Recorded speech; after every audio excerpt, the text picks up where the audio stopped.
this should be a nice short clip. There's a link between the properties of the oxides of the period 3 elements and the structure and bonding. The table below shows the melting points of the oxides of some period 3 elements.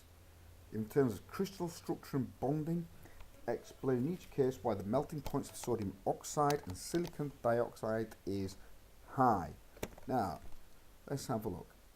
What we should be looking at here straight away, Na2O, this is ionic.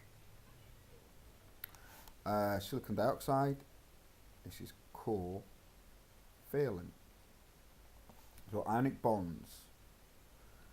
There's 4 marks. This will give you 1 mark. Sodium oxide is held by ionic bonds, so there are strong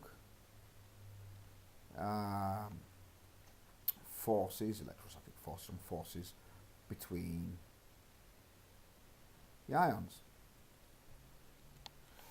Covalent, that's 1 mark, and for your second mark here, this is your second mark there, your second mark here is, so there are strong covalent